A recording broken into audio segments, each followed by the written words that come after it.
لا إله إلا الله محمد رسول الله عليه صلاة الله وآله والأحبة. Bismillahirrahmanirrahim. Assalamualaikum warahmatullahi wabarakatuh. Alhamdulillahi wa kafa, wassalatu wassalamu ala sayyidil habibil mustafa wa ala alihi wa ashabihi ahli sidiki wal wafa, amma ba'du. Pemirsa Nuris TV yang insyaallah selalu dirahmati oleh Allah subhanahu wa ta'ala, bahwa kita sebagai manusia itu tentu saja menyadari kita ini diliputi oleh banyak kekurangan. Namun kita memiliki potensi untuk menjadi manusia unggul, sebagaimana Al-Ghazali pernah bilang, sebagai insanun kamil atau manusia yang sempurna atau sosok yang sempurna.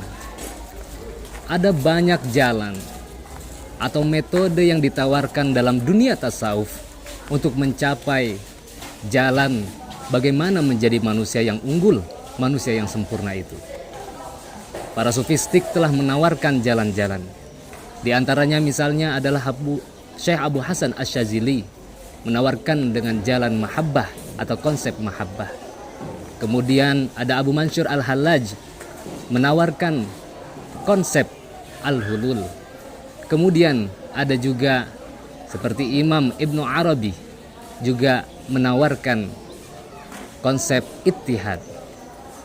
Namun yang biasanya gemar dijalani oleh praktisi tasawuf atau oleh masyhur dibicarakan dalam bidang tasawuf adalah dengan metode takhalli, tahalli, dan tajalli. Apa itu takhalli? Takhalli dalam dunia tasawuf dimaknai dengan pengosongan, yakni pengosongan hati dan pikiran, atau perangai-perangai yang buruk. Misalnya adalah bahwa hati kita selalu terpaut pada dunia, atau pikiran kita selalu saja memikirkan hal duniawi. Nah, konsep takhalli ini adalah pengosongan dari hal-hal itu, dari hal-hal yang buruk yang menjauhkan kita kepada Allah subhanahu wa ta'ala, atau membentengi kita, menghijabi kita untuk sampai kepada Allah subhanahu wa ta'ala. Kemudian adalah dengan tahalli, yaitu dengan cara diisi. Konsep takhalli dan tahalli ini itu mesti beriringan, bukan dikosongkan terlebih dahulu kemudian diisi, tetapi ketika kosong langsung diisi dengan sesuatu yang baik. Contohnya misalnya ketika kita hendak melakukan sholat, tetapi pikiran kita masih saja terpaut oleh urusan dunia yang belum selesai, misalkan tugas-tugas pekerjaan dan sebagainya, itu akan menghalangi sholat kita dari kehusuan, kesusahan untuk khusyuk. Itulah kenapa kemudian Rasulullah SAW pernah bersabda, "Idza uqimatis shalah wa hadara al-'asya fabda'u bil 'asya." Apabila telah datang, telah dikumandangkan iqamah, qomat, dikerjakan sholat, dan kemudian datang pula saat dia bersamaan hidangan santapan malam, maka fabda'u bil 'asya'i, maka mulailah dengan makanan. Bukan berarti bahwa makanan yang diprioritaskan, tetapi kita mesti memberikan ruang yang begitu besar terhadap kehusuan sholat itu sendiri. Khawatirnya ketika kita menjalankan sholat kita terpikirkan oleh makanan.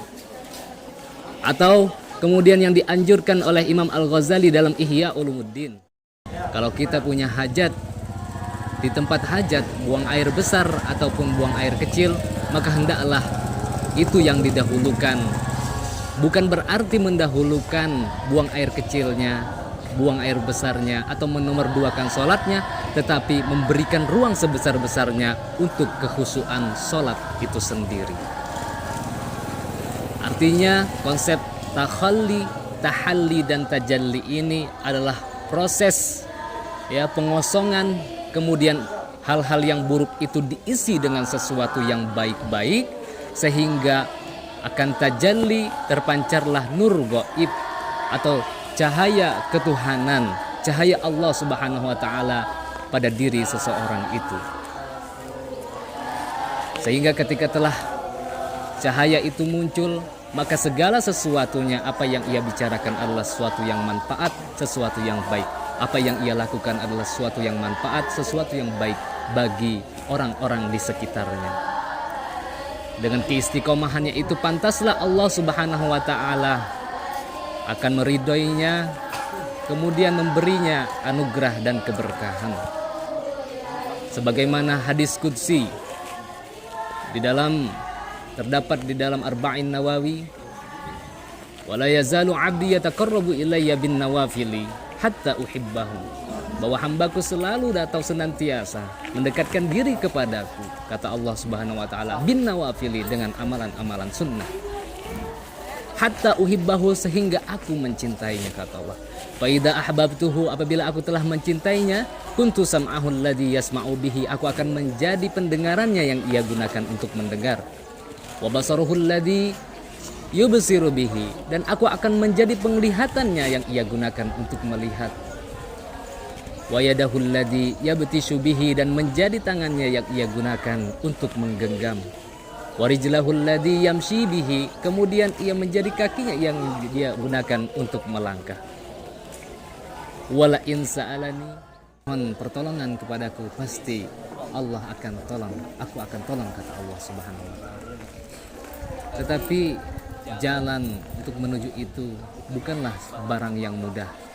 Kita mesti memaksakan diri untuk selalu istiqomah, meskipun itu adalah yang sedikit. Assalamualaikum warahmatullahi wabarakatuh.